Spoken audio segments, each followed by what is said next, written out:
মাম্পি চলে এলাম নতুন একটা ভিডিও নিয়ে। দেখো আমার সারাদিনের কাজকর্ম নিয়ে। তো এটা আগের দিনের ভিডিও, ঠিক আছে, শনিবার রাত্রের ভিডিও।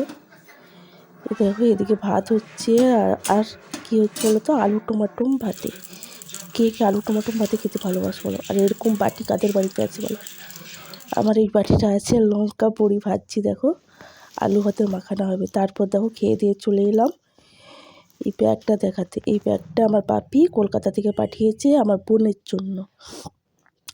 আর এই প্যান্টগুলো হচ্ছে আমার বোনের ছেলের জন্য। কেমন হয়েছে বলো? একটা একটা প্যান্ট 20 টাকা করে নিয়েছে, ঠিক আছে। এখানে 5টা প্যান্ট আছে। ব্যাগটাও কেমন হয়েছে বলো? ব্যাগটা আমাদের এখানে 600 টাকা দাম, আর ওখানে নিয়েছে 160 টাকা দাম।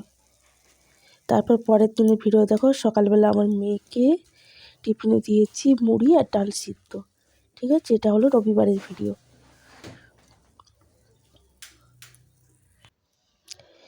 তারপর দেখো এখানে জ্যাকেট দোকান এসেছিল মারুতি নিয়ে। তো আমার মা একটা জ্যাকেট নিল। দেখো এই জ্যাকেটগুলো নর্মাল দোকানে কিন্তু 600-700 টাকা করে নেয়, 500 টাকা নেয়। আর ওই যে মারুতি আসে সপ্তাহে একবার করে, এই শীতকালটায় 300 টাকা করে, ঠিক আছে। একই সোয়েটার, সেম সোয়েটার। কেমন হয়েছে বলবে কালারটা, ঠিক আছে। আরও একটা নিয়েছি দেখো, এটা হলো আমার বাপির জন্য। তো আমার কিন্তু খুব জ্বর, গলাটা হয়তো একটু অন্যরকম লাগছে তোমাদের, একটু মানিয়ে নিও।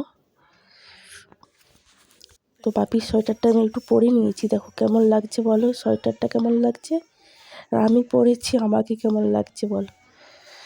তো আমি 5-10 মিনিট সোয়েটারটা পরেছিলাম, ভালোই গরম হয়েছে। তারপর দেখো আমি এখানে কাচাকুচি করতে চলে এলাম। এত জ্বর নিয়ে কাচাকুচি দেখেছো কত জামা কাপড়। তো চলো কাচাকুচি করে নিই।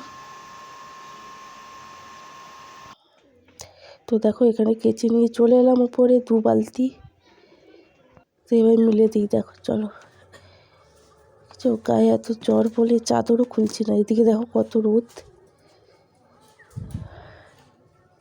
এখনও আমি কথা বলতে যে হাঁপাচ্ছি, প্রচণ্ড শরীরটা খারাপ।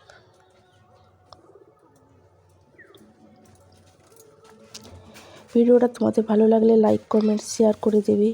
নতুন হলে সবাই একটু সাবস্ক্রাইব করে দেবে। আর সবাই হাইপ চিহ্নটা ডান করে দেবে, ঠিক আছে। কমেন্ট করার সময় হাইপ চিহ্নটা সবাই একটু করে দিও।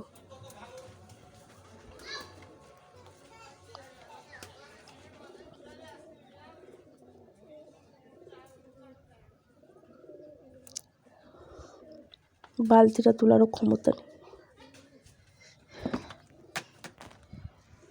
তারপর চলো দেখিয়ে দিই। পুরো দেখো, পুরো ছাদ ভর্তি হয়ে গেছে, কোথাও এক ফোঁটা জায়গা নেই, সব মিলে নিয়েছি। মেয়ের তো একসঙ্গে 3টে জ্যাকেট কাচা হয়েছে, আমার একটা জ্যাকেট কাচা হয়েছে, বহুত জিনিস কাচা হয়েছে।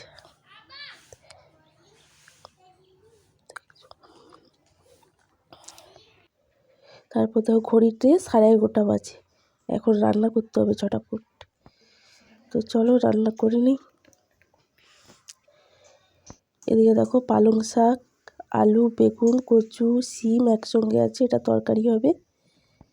আর এদিকে দেখো রূপচাঁদ মাছ আছে, এটা ঝাল হবে, ঠিক আছে। চলো ঝটাপট করে নিই। এদিকে দেখো ধনে পাতা, পেঁয়াজ আর কাঁচা লঙ্কা কাটা হয়ে আছে। আর এদিকে একটা আমি মশলা পেস্ট করে নিয়েছি, জিরা, টমাটো, পেঁয়াজ, আদা সব একসঙ্গে পেস্ট করে নিয়েছি, ঠিক আছে। কড়াইতে তেল দিয়ে দিয়েছি। এদিকে ভাত বসিয়ে দিয়েছি, যেহেতু অনেকটাই বেলা হয়ে গেছে।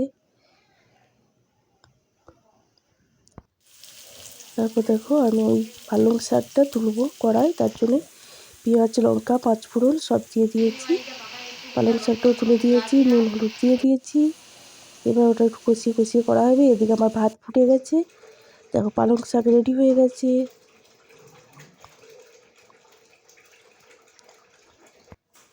তারপর আবার কড়াইতে তেল দিয়ে দিলাম, মাছগুলো ভাজতে হবে।